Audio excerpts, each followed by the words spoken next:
Мегалодон, алып акула. 2 миллион 600 мың жыл бұрын мегалодондар теңіздер мен мұхиттардың тұрғындарын үрейлендірді.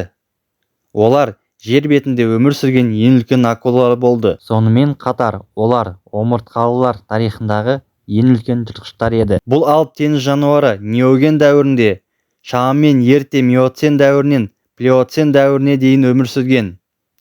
Оның ғылыми атауы Хархалакрес, мегалодон. Ол үлкен тісті білдіреді. Бірақ оның тістер қаншалықты үлкен болды? Палеонтологтар мегалодонның өлшемі 17-ден 19 метрге дейін, ал дене салмағы 70 тоннадан 100 тоннаға дейін жетеді деп есептейді. Оның ұзындығы 3 есеге үлкен акулаға тең болды. 2 делі қалалық автобус. Олимпиадалық бассейнге тіпті 2 мегалодон сияды. Бір акуланың ұзындығы 50 метр. Мегалодон салмағы 14 ересек пілмен бірдей болды. Айтпақшы, жыртқыштың кеуде қанаттары ұшақтың қанаттарының ұзындығындай болатын. Бірақ бұл құбыжық тереңдіктен қалай қоректенді? Үлкен тістерінің арқасында ол орташа және ірі теңіз жануарларын оңай жей алатын. Тістерінің ұзындығы 18 сантиметр болатын бұл қандай түр? Мегалодонның осы уақытқа дейін табылған жалғыз қалдықтары оның омыртқалары мен тістері. Дүние жүзінде табылған жүздеген тасқа айналған тістер. Олар Австралия, оңтүстік шығыс Азия, Еуропа және солтүстік және оңтүстік Америка жағалауынан табылды. Сарапшылар мегалодонның мөлшерін оның тістеріне қарап қалай есептей алды? Олардың теологы Джон Рендал модель ретінде ең үлкен жоғарғы тістердің жақтың биіктігін және үлкен акуланың тіс емалінің биіктігін арақатынасын пайдаланды. Ежелгі акуланың жақ сүйегінің ені шамамен 2 метр болатын. Оның 5 қатарындағы 276 тісі конвейер таспасына ұқсайды. Тістеу күші 11 немесе 18,5 килограмм болды. Бұл үлкен акуладан 6 тіпті 10 есе күшті және тираннозаврдан 2-3 есе күшті.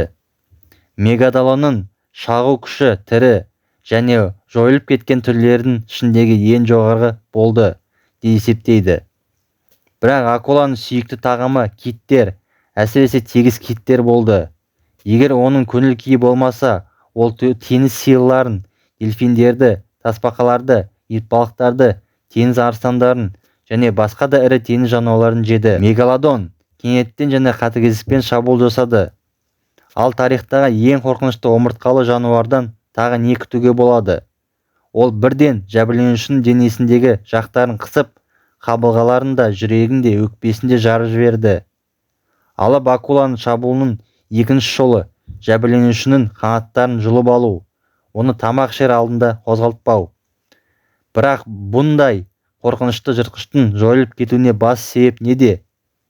Ғалымдардың әртүрлі топтарын қолдайтын 3 теория бар. Бірінші теория – климаттың өзгеруі. Мұз дәуірінің басталуымен мұхит температурасы төмендеп, солтүстік жарты шарда мұздықтарға айналған үлкен су массивтері жиналды. Естеріңізде болса, мегалодондар суық суды жек көретін. Тағы бір теория – мегалодондар аштықтан өлді. Мұз дәуірі басталғаннан кейін клеопланктондары полюстерге қоныс аударды. Олар киттердің негізгі қорек көзі болды. Сондықтан олардың да суға көшуден басқа амалы қалмады. Киттердің қоныс аудару олардың олжасы киттерге қарағанда дене температурасын реттей алмайтын. Мегалодондардың қоректену көздерінің азаюын білдірді. Ақырында үшінші теория – басқа теңіз жыртқыштары.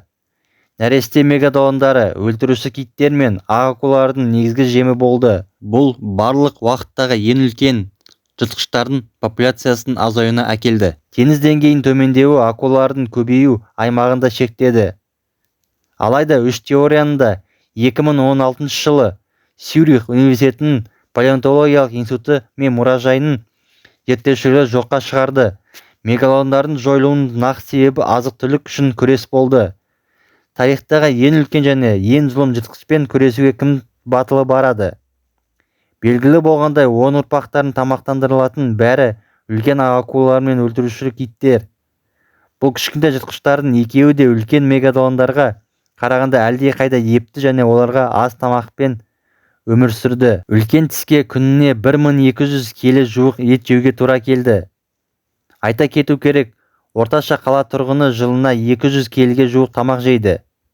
Сонымен қатар кішкентай акулалар мегалодон аулақ болған суық суларда өмір сүре алады. Бірақ қазіргі адамдарда технология арқылы кез келген жыртқышты жеңудің жолдары бар.